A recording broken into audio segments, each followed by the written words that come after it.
Well, it's now time for our weekly political segment, Texas Face Off. And joining me this morning is Sam Robles, the Advocacy Director of Progress Texas, and Matt Makoviak, Chairman of the Travis County Republican Party. So, guys, first off, thank you all so much for being here. Sure. Awesome. Well, we'll get started with, of course, the 86th Texas legislative session has now wrapped up as of yesterday afternoon, and there was heavy focus on property tax and school finance reform. So in addition to those, where do you think were the major takeaways from this session? Well, you know, we got progress done on school finance reform.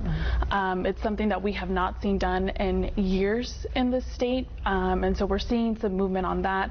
There's still a lot more work to do when it comes to our kids, but overall we're seeing more money being funneled into school districts that need it. And of course we are seeing some that are being passed to take care of women who are incarcerated, who need reproductive access, and so there's a mix of things in the bag, and it's a better session than we had in recent years. Okay, Matt.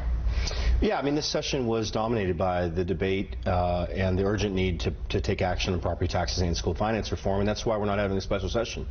You know, they basically spent about $9 billion total on those two priorities.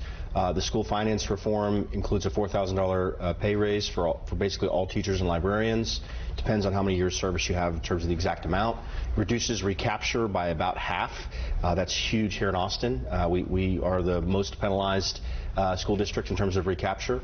And so, you know, there's some real positives there. On property tax reform, it's significant. It's reducing the rollback rate to 3.5% for cities and counties and 2.5% for school districts. So you're not going to see 8 and 10, 9 and 10% increases annually like you have the past 5 or 10 years. In fact, I think for the average homeowner of a $250,000 home, you're going to get about a $200 property tax cut in 2020 and a $300 property tax cut in 2021. Not a huge amount, but it's much better than the 8, 9, 10% increases we were seeing. So those two priorities were directly dealt with. I will say conservatives definitely thought there was some work that was left undone, and there's some frustration about that. And that's actually perfect segue into my next question. You know, Lieutenant Governor Dan Patrick, he had said that for this session, that one word that he would describe it was teamwork, that it was an overall successful session. But despite that being said, you know, what do you think did not get done this session? This session, we did not do anything to address the needs of healthcare in the state. In a state where we do not have access to affordable quality healthcare, in a state where we see high rates of women dying after birth, the state failed to take action on anything to do with healthcare. And what we saw too is that it decided to cut local healthcare funding for clinics like Planned Parenthood. They're filling that role in making sure people have access to the things that they need. Okay, and then Matt, for you as well. Well, first of all, I mean, community health centers provide almost every service that the Planned Parenthood offers. So the idea was just not to use taxpayer dollars on facilities that provide abortion. As it relates to health care, there was one important bill. They did pass a bill that would end surprise billing, these huge surprise bills that were bankrupting people. There's some transparency there, so I thought that was good. Look, there were some big issues left off the table. I think conservatives wanted to see the paid sick leave ordinances preempted.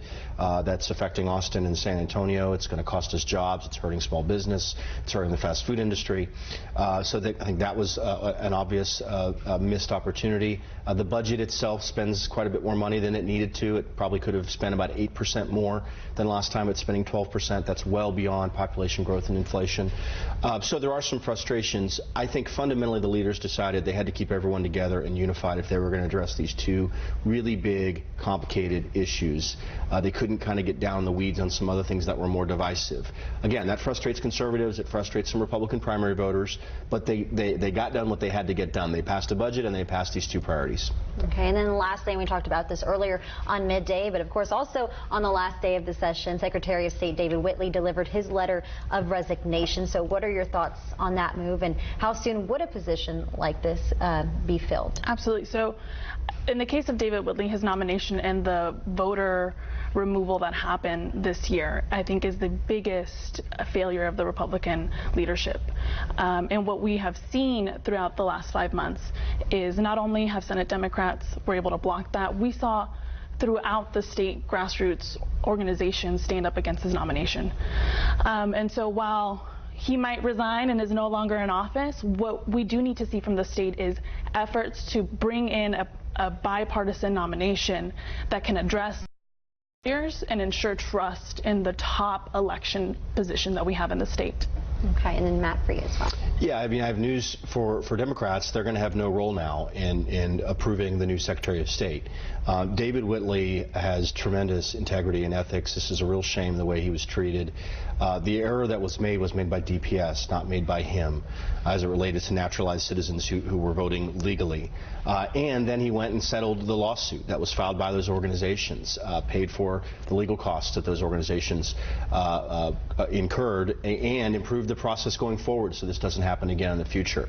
So Democrats may feel good about blocking a native of South Texas, a close aide to the governor, a solid individual. They're now going to have no role whatsoever in who the governor appoints. I expect the governor to appoint a Secretary of State in the next 7 to 10 days. It'll be someone who shares his values, and it's not going to be someone the Democrats are going to be happy about. Something for us certainly to keep an eye on. Well, Matt and Sam, thank you so much for joining us for this face-off. And guys, for you to watch it at home, we're going to have this posted on our website, KVUE.com. You can check it out there. We'll be right back.